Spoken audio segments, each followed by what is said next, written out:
श्री स्वामी समर्थ। आज आपण आणखी एक स्वामी समर्थ महाराजांची प्रेरणादायी कथा ऐकणार आहोत। ती कथा अशी की मनात श्रद्धा, कर्म आणि स्वामींचं अद्भुत सामर्थ्य दाखवणारी कथा आहे। स्वामी म्हणाले, विश्वास ठेवा, मी आहे तुमच्या सोबत। अहमदपूर जवळचं एक छोटं गाव, तिथं लक्ष्मण नावाचा शेतकरी राहत होता। साधं आयुष्य, साधं घर, पण मनामध्ये स्वामी समर्थांवरील अपार भक्ती। रोज सकाळी तो स्वामींच्या फोटोसमोर दिवा लावायचा आणि म्हणायचा, जय जय स्वामी समर्थ। आजचा दिवस तुमच्या आशीर्वादाने जाऊ। पण काही महिन्यातच त्याच्या आयुष्यात काळोख आला। पिकं नष्ट झाली, कर्ज वाढलं, घरच्यांना 2 वेळचं जेवण मिळणंही कठीण झालं। लोक म्हणू लागले, लक्ष्मणा, तुझा स्वामी तुला वाचवतोय का रे?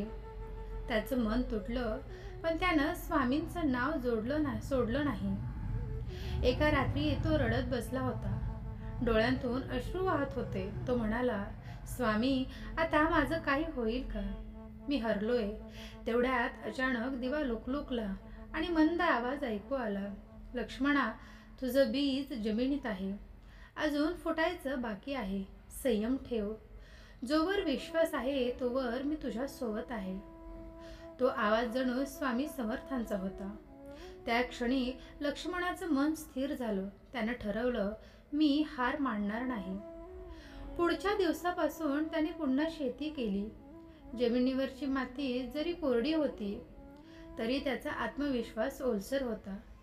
तो रोज काम करायचा, श्रम करायचा आणि स्वामींचं नाव घ्यायचा। हळूहळू पाऊस यायला लागला, जमिनीला नवजीवन मिळालं, पिकं जोमाने वाढू लागली। जे लोक आधी त्याच्यावर हसत होते ते आता त्याला म्हणू लागले, खरंच स्वामी समर्थ महाराज असतील याच्या मागे। त्या वर्षी लक्ष्मणचं पीक एकदम चांगलं झालं की त्यांना सगळं कर्ज फेडलं आणि गावातल्या मंदिराचा जुना दिवा तो स्वतः नवीन करून दिला। एक दिवस त्याला स्वप्नात स्वामी समर्थ दिसले। स्वामी शांत बसलेले, चेहऱ्यावर तेज आणि प्रेमळ हास्य। ते म्हणाले, लक्ष्मणा, संकट हे नेहमी शिक्षा नसते, ती परीक्षा असते। तू ती पार केलीस, आता इतरांना सांग, ज्यांच्या मनात विश्वास आहे त्याला स्वामी कधीच सोडत नाहीत। लक्ष्मण दचकून जागा झाला। त्या दिवसापासून तो गावात प्रत्येकाला एकच गोष्ट सांगायचा, स्वामी समर्थांवर विश्वास ठेवा। परिस्थिती काहीही असो, पण नाव घेणं कधी थांबवू नका। संकट हे आपल्याला तोडण्यासाठी नाही, तर आपल्याला देव जागवण्यासाठी येतं। स्वामी समर्थ नेहमी म्हणतात, कर्म करत राहा, विश्वास ठेवा। जेव्हा सगळं हरवतंय असं वाटतंय तेव्हाच नवं आयुष्य सुरू होतं। कथा आवडली असेल तर नक्कीच व्हिडिओला लाईक करा आणि पुढे हा संदेश शेवटपर्यंत ऐकत राहा। देव म्हणतात, हा आशीर्वाद प्राप्त करून घेण्यासाठी आत्ताच आपला संदेश शेअर करा आणि कमेंटमध्ये होय, मी आशीर्वाद प्राप्त करून घेण्यासाठी तयार आहे असं टाईप करा। बदल्यात देव तुमच्यावर मनापासून प्रेम करतो आणि देवाला तुम्हाला चांगला मार्ग दाखवायचा आहे। येथे वेदना आणि नकारात्मक भावनांना स्थान नसते। ब्रह्मांड तुम्हाला संकेत देऊ इच्छितो। तुझी विश्वास असल्यास आजारपण तुमच्या घरात परत कधीच येणार नाही, कारण तिथे जागा असेल फक्त आनंद, उत्साह, मन शांती। जर तुम्ही हा संदेशाकडे दुर्लक्ष केले तर हा आशीर्वाद तुम्ही गमावू शकता। म्हणून बदल्यात देव तुमच्यावर मनापासून प्रेम करतो आणि देवाला तुम्हाला चांगला मार्ग दाखवायचा आहे। जेथे वेदना आणि नकारात्मक भावनांना स्थान नसते, ब्रह्मांड तुम्हाला संकेत देऊ इच्छितो। तुझे विश्वास असल्यास आजारपण तुमच्या घरात परत कधी स्पर्श करणार नाही। देव म्हणतो, मनात आणि बाहेर जे काही घडत असते त्याला आत लपवून ठेवण्यासारखं काही नाही।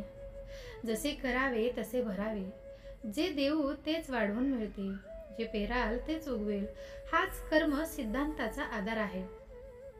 10 ज्ञानेंद्रिय, कर्म इंद्रिय यांनी केलेल्या प्रत्येक कार्याची एक निश्चित परिणाम होतो. नाहक काहीही घडत नाही. कामाचे स्वरूप आणि गंभीरतेला अनुसरून कर्त्याला प्रतिफळ मिळत असते आणि प्राकृतिक विधानाकडे दुर्लक्ष केल्याने आपले सुख, शांती आणि समृद्धीची कवाडे बंद होतात. आपल्या कर्मासाठी अन्य कोणीही जबाबदार नसते. आपल्या कर्माचे फळ हे आपल्यालाच मिळत असते. दुसऱ्यांचा आदर करायचा की तिरस्कार करायचा, त्यांना समाधान द्यायचे की त्रास द्यायचा, त्यांना गरजेच्या वस्तू द्यायच्या की त्यांच्याकडे असलेल्या वस्तू हिसकावून घ्यायच्या, हा निर्णय आपला असतो. तुम्हाला तुमच्या जीवनात थोडा ब्रेक घ्यावासा वाटत असेल, पण काळजीपूर्वक, कारण नेगेटिव्ह पॉवर तुम्हाला तुमच्या उद्देशापासून दूर नेण्याचा प्रयत्न करत आहे, ज्यामुळे तुम्हाला आळस उत्पन्न होत आहे. तुम्ही ब्रेक घ्या, पण तुमच्या कर्तव्यापासून, तुमच्या उद्देशापासून तुमचे मन हटणार नाही याची काळजी घ्या. हा संदेश तुम्हाला घाबरवण्यासाठी नाही, तर तुम्हाला आशेने भरण्यासाठी आहे आणि योग्य मार्ग दाखवण्यासाठी आला आहे, जेणेकरून तुम्ही सावध राहून तुमच्या आयुष्यात निर्णय घेण्याशी कोणतीही घाबरून राहणार नाही. तुमच्यासाठी खास गोष्ट घेऊन येत आहे, खूप चमत्कार घेऊन येत आहे, आनंद घेऊन येत आहे, आणि ती व्यक्ती आहे ब्रह्मांड. शक्तीवर विश्वास ठेव आणि तुझा आशीर्वाद तुला मिळणार आहे. मी तुमचे संघर्ष, अश्रू, भीती पाहिली आहे.